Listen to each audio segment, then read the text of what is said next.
happy holidays, everybody. I am Sarah Skwire, and I am a senior fellow at Liberty Fund. I work extensively in the background of all of our websites, particularly with the Online Library of Liberty.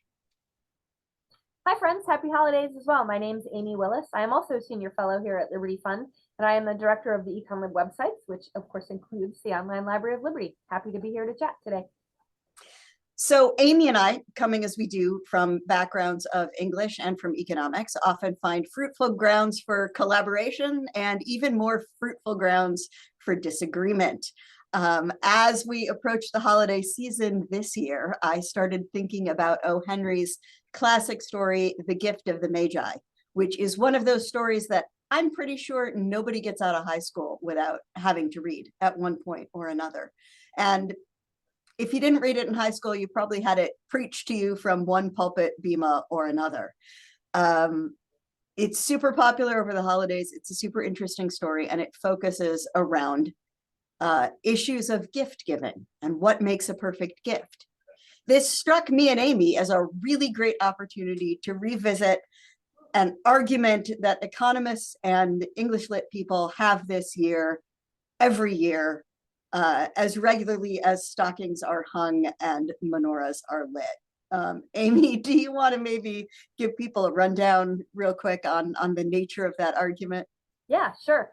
So I think what Sarah is pretty sure I'm going to say is eventually why this argument is wrong, because I find the O. Henry story to be a beautiful story, both from the perspective of just being a human and from the perspective of economics. But the argument that Sarah's talking about is in fact one that that she and I revisit this time every year, and that's basically surrounds the inefficiency of gift giving, right? So if you're giving someone a gift, you sort of there may be some expectation of reciprocity for the gift. So that's one piece of it. But the bigger piece, and the piece that I think Sarah's referring to when she mentions deadweight loss, is that the most efficient thing would just be to give someone cash, right? Because we know from economics, particularly from a Hayekian perspective, that the individual knows their own wants and needs best. They have a monopoly on the knowledge of what would be the perfect gift for them. It's not that someone who cares about them can't discover or deduce what that is if they tried. Well, actually, it is that they can't discover or deduce it, right? Because unless they can actually become that person, there's no way they could give sort of the perfect gift. So every year when I go out on my quest for the perfect gift for my dad or for my son or my husband, those economists would tell me that it's a futile task. I won't be able to do it. And that all the time that I'm spending searching for those perfect gifts, in addition to whatever financial outlay I might spend on those gifts, is kind of a loss, right? So I'm incurring high transactions costs by running around willy-nilly to stores or websites today, hither and yon, right? And spending money that might be better spent if I just gave my dad some cash and he could go and get whatever he most wanted with it. Is that a fair summary, do you think, Sarah? That's a great summary. And that's kind of the traditional sort of economist argument about gift giving, and it reappears at the holidays every year. Why we don't get invited to Christmas parties. Right. Well, as you know. What's interesting about that argument is the way that it falls apart, as Amy says, in the face of being an actual human being. And what's so great about O. Henry's little story is how beautifully it shows that falling apart. For those of you who haven't read it, and I do encourage you all to read it, in the links below this video, you'll find a link to the text of O. Henry's story. You'll find the link to a short film of O. Henry's story. There's lots of opportunities to have a look at the Gift of the Magi this time of year. But very briefly, O. Henry's story is set at the turn of a century. The two main characters are an impoverished young married couple who seem, it is implied at various points in the story, they may be expecting their first child. They have no money. The young wife has $1.87 to spend on her husband's Christmas gift, and that the specificity of that amount is delightful and is repeated throughout the story. So we know exactly how much money she has. We hear it over and over as if she is counting it and counting it every time to see if somehow it will magically increase. She decides to sell her most prized possession, which is her hair, in order to get enough money to buy her husband a watch chain that he can use to attach to his prized pocket watch for Christmas. Spoiler alert, if you haven't read The Gift of the Magi, if you don't know how this story works out, stop this video now, go read it, go watch. I think they've already figured out where you're going. Go watch going, the film Sarah. and come back, possibly. He, at the same time that she is selling her hair and buying him a watch chain, he is out selling his watch and buying her a set of beautiful decorative combs for her hair. So they each give everything that they have in order to purchase a gift for their beloved that in the moment of giving has become completely useless. And O. Henry ends the story by saying that people who give in this way are truly the wise ones. He says, let it be said that of all who give gifts, these two were the wisest. Of all who give and receive gifts, such as they are the wisest. Everywhere they are the wisest. They are the Magi, right? So whatever lesson it is we're meant to learn from the story, and that we're meant to learn from the story of the Magi arriving to give gifts to the baby Jesus when he is born, O. Henry says, this is it. It's contained in this story. This is the true lesson. But what's that lesson, and what does that have to do with deadweight loss, right? How does that affect the classic economic thinking about deadweight loss? Well, first, there's a math problem. It's impossible for Della to have $1.87 because 60 cents are in pennies. I'm going to leave that there and see who can figure that out in the comments.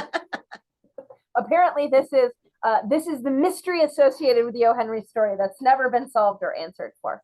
Nonetheless, so why is it wrong? Well, is it wrong? I mean, here's what's wrong, right? When you talk about the economics of gift giving, it is the thought that counts. That's my sort of encapsulated version, right? So there's a lot of ways we can approach this, right? So one way we could approach this is from a sort of pseudo-experimental design, right? So if you're looking at gift giving, right, presumably the person with whom you're exchanging gifts, it's a repeat interaction, right? It is not often that you give a gift to a complete stranger, for example, right? So it's an iterative game in that sense, right? So that's part of it, right? We see in experimental economics all the time that people do not behave as quote unquote rationally as we would expect them to behave, right? They share the bounty of the economic experiment even with strangers because they think it's the right thing to do, and even more so when they believe this will be a repeated interaction, right? That's still a pretty cold way of looking at it, right? Yes. I try to explain it like that to my husband, and he's like, yeah. Right? I mean, it's true. We have repeated interactions over many years, right? Yeah, but, it just doesn't make your eyes go heart-shaped, though, no, does it? No, Yeah. it really doesn't. He gets really grouchy when we have Yeah. that conversation. Well, anyway. You could also take this from a very Smithian and Hayekian perspective, right? And that is there's two different kinds of order in the world. There's a personal order and there's a market order, right? And when we talk about gift giving, we're not talking about the market order. We're talking about the personal order. And the norms which govern the personal order are different from those that govern the market order. The Smithian piece of that is, of course, is that you won't be able to interact well long-term in the market order if you don't get a handle on the norms of the personal order first, right? So, for example, Sarah and I and scholars, all of our scholar friends at Adam Smith Works argue that you can't understand Smith's Wealth of Nations, which is his exploration of the world of market interaction and market transactions, without reading, well, the book he wrote first, right? The Theory of Moral Sentiments, which talks about how we have relationships with one another, right? Now, as for transactions costs, again, those are different, right? I would advise you, if you were going to give to charity for Christmas, for example, or for whatever holiday, then give cash, right? Give unrestricted cash, because you don't know the best way for that particular organization to spend that money. Right. So economists are right in the market order. Right. Everyone I know who's ever worked at a food bank or worked with a food bank says, don't donate food, donate cash. Yeah. Cash, cash, cash.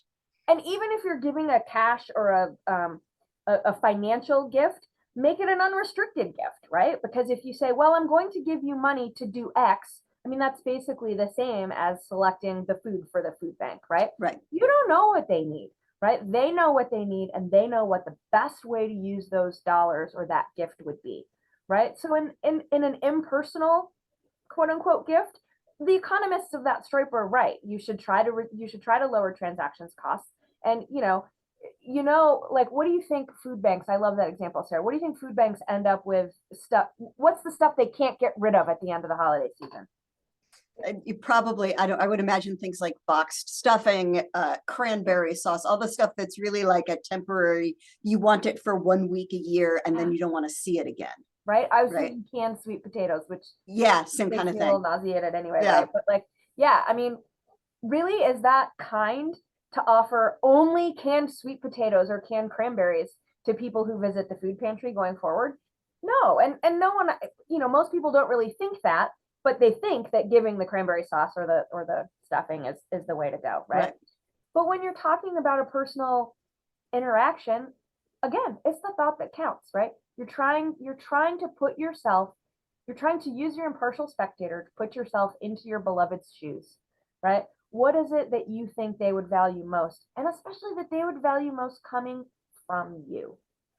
Right. And this is where concepts like, subjectivity matter so much, right? When economists say value is subjective, they mean a lot of things, but one of the things they mean is that Amy values the stuff that Amy values, and Sarah values the stuff that Sarah values. And one of the great things we can do for people who we love is to signal, another great economic concept, right?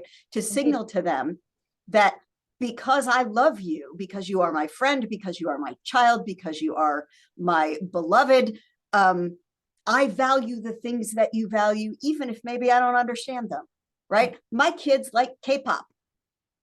It is not for me, but for Hanukkah this year, they will be opening a variety of K-pop related items because I know they value that. I know that those things are important to them.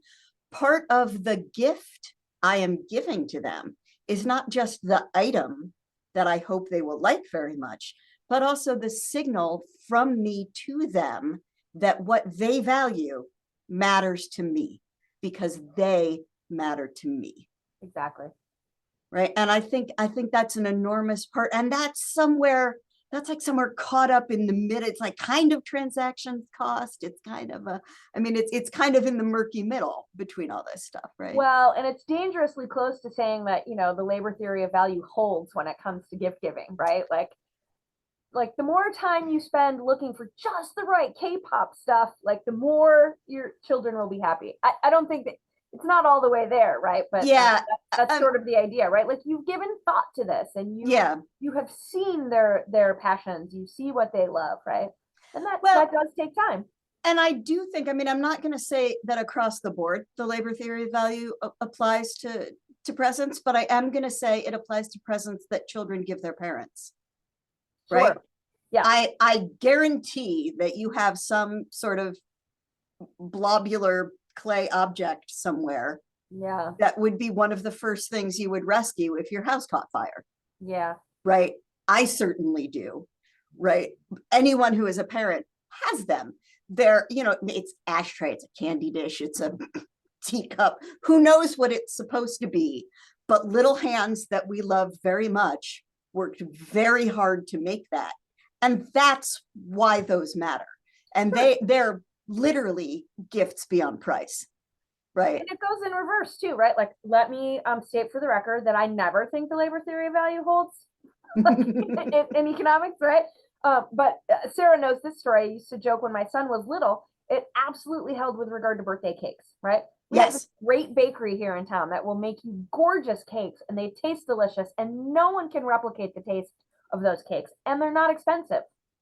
Doesn't matter. Oh, no. I am not a baker, like, at all. But I made that cake every year because, he would mightily object if mom didn't make the cake, even if it looked like absolute crap and tasted similar. Right. And I think, there are limits to this, right? Now, I'm a knitter. Amy has seen and petted many of the things made that right there. No, I did not knit this. This is not Oh, one of mine. That's okay. I did not knit this one. There are various other knitted objects of mine around the office, though. But Amy has seen a lot of the things that I knit. Sometimes I will knit gifts for people.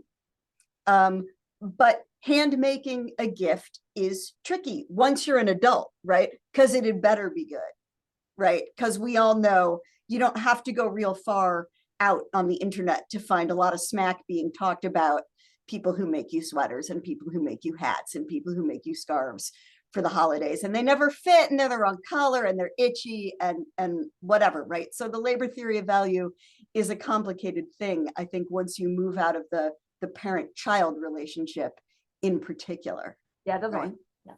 Now, I've always been a big fan of the holiday gift list, which is to say my kids make me lists of things that they would like to get for the holidays. I make them a list of suggestions from mom, and they're suggestions. Sometimes they're extremely detailed suggestions. Sometimes I buy things right off the list. Sometimes I buy things that are inspired, it goes back and forth. Do you think that that's a way of maybe negotiating some territory between the traditional Grinchy economics approach and the economics approach that we're kind of working towards here? Yeah, sure. I mean, it absolutely reduces transactions costs on both sides, right? So, I mean, yeah, to the extent that the time is valued and the subjective value of the gift, sure.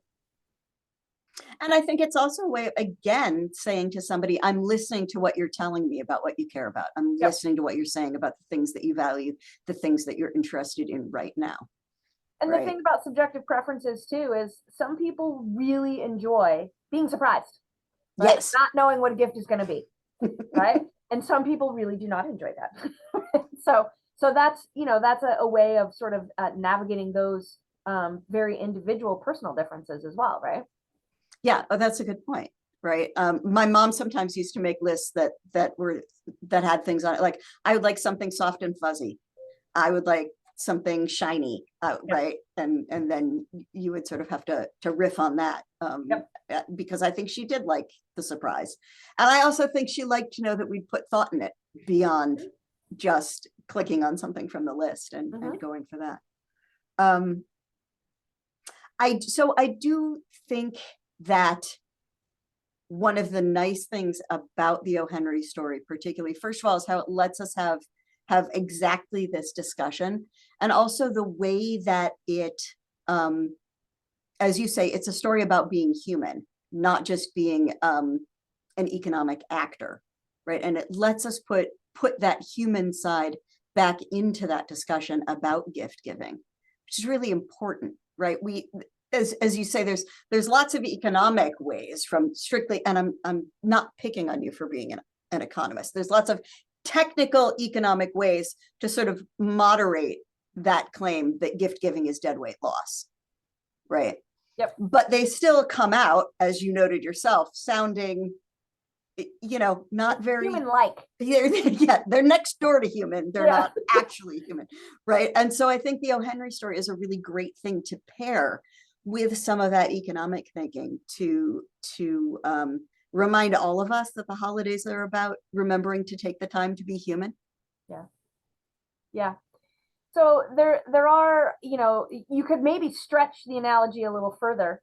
And so I shared a link with Sarah that I know she will share with all of you later about a fantastic effort of a couple of friends of ours, Tony Gill and Michael Thomas, who try to extend the sort of metaphor we were talking about earlier from personal to market exchange, saying, and this is basically the like TMS to Wealth of Nations bridge, right? Part of the reason that Della and Jim's gifts are so loved and treasured by each, even though, as Sarah pointed out, in the moment that they are given, they have lost, their immediate value, right? Is that, well, they've lost their usefulness. They haven't lost their value. Yeah, sorry. Oh, wow, good catch. Yeah, I misspoke that. They lost their immediate utility, right? Because Della doesn't have hair and Jim doesn't have a watch, right? But it reminds them of their trust in one another. It reminds them, right, that these are the sorts of relationships that if we can't count on them, we can't have marriage, right? So in the same sense, if we don't internalize the norms of the personal order, the market order is going to be all shades of messed up, right? Because you'll have immoral or amoral actors in the marketplace, right? So you could make that, it's like a form of credit almost, right? That, you know, if everyone is accustomed to trusting one another with gifts and with their relationships generally, then they're more likely to trust strangers and more likely to be able to engage in, you know, growth enhancing policies in the future. There's a very fun and festive, dare I say, recitation of a poem that will describe that for you. Right, and that is linked below this video. Yeah. Amy, I was thinking about there's a bit of a book called A History of the World in 10.5 Chapters by Julian Barnes, who's one of my favorite writers. And the mysterious half chapter is all about love. And he has this great moment where he says, how do I talk about why love is so difficult? It's like you're driving down the street and there's a whole bunch of houses that all look alike, and you have a garage door opener in your hand and you pull into the driveway of the house that you think belongs to you, and you hit the garage door opener and the door doesn't go up, and you keep hitting the button and the door doesn't go up and the door doesn't go up, and you're in front of the wrong house and you're in the wrong driveway and it's completely wrong. And first of all, one of the smartest things anyone has ever written about the frustrations and challenges of love. Second of all, such a good way to think about why it's so important to demonstrate when you do have the right garage door opener and the garage door does go up and you can enter into that home, right? Which is what we do when we take the time to give the right gift, right? Now that right gift could conceivably be cash. Yeah. Right? It's entirely possible that if you're in love with an economist and you want to demonstrate that you've been listening to everything they've been saying about deadweight loss and the rest, like to send me cash, like I'll take it. Yeah.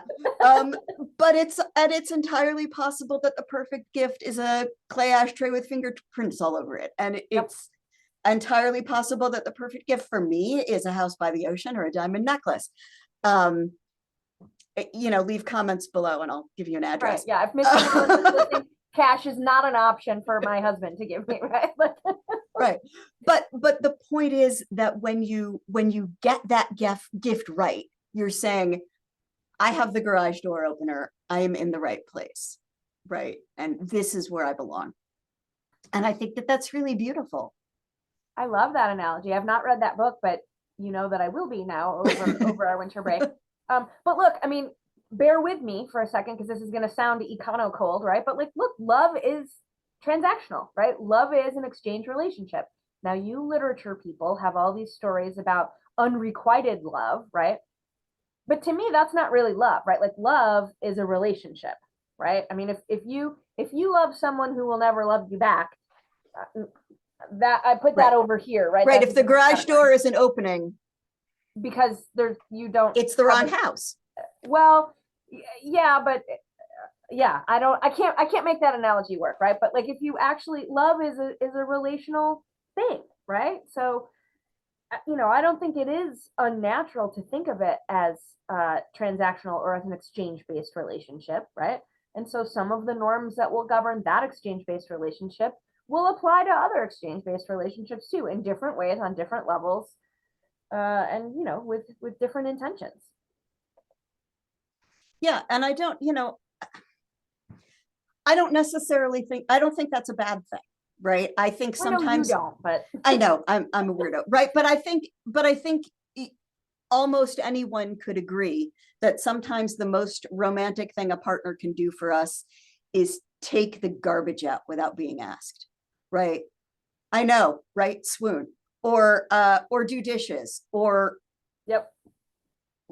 make dinner, or open a bottle of wine at the end of a hard day without being asked, or whatever the thing is that removes a little bit of the load that you're carrying and puts it onto the other person. Because again, it's the same kind of thing. It's saying, I see you, right? I see what you value. I see what you need in the moment. And here's an extra pair of hands, right? Here's that present that you wanted, or here's a really well-timed cup of tea. And I think, I don't think that even the most sort of lit department-y people would have any kind of an issue with that. They wouldn't like the word transactional. I know. Would bug people because they would, I think the objection would be doing that with the assumption you would get something in return. Right. As But if you there's a do. punch card. You do get something in return. And you do But- expect something in return. You do, but again, it's not like there's a punch card where you're keeping score. Correct. Right. And I think that the word transactional makes it sound a little bit like you're, you know, getting holes punched in a card that will add up to you getting something that you need later Well, on. yeah. Yeah. And I We should think get over that. right. I mean, as so often is the case, right? The one of the big problems between your discipline and my discipline is that we use the same words to mean different stuff. Yeah. And you know, my discipline tends to be hypersensitive to the connotations of words, and so it gets in the way of a lot of communication. So really, the problem is with the definition of gift and the notion of like of the financial element of it, right? Right. Because as you say, folks in a literature department wouldn't argue at all with any of those lovely examples you just gave, but they might. But you've expanded the definition of gift there, right? Right. So when we started this conversation, we were talking about a thing, right? Or Yeah.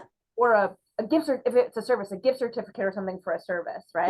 Yep. Something that requires a financial outlay to procure, Yes. right? And so that's where things get murky, right? But Yep. All that said, I hope that you get all of the gifts that you want and a few of gifts that you didn't know that you wanted, and that you have an absolutely glorious holiday, and the same to all of you. likewise. Thanks very much for taking the time, Amy. Thanks. And I'll drop the Julian Barnes book on your desk. Awesome. Happy holidays, everyone. Happy holidays. Take care, everybody.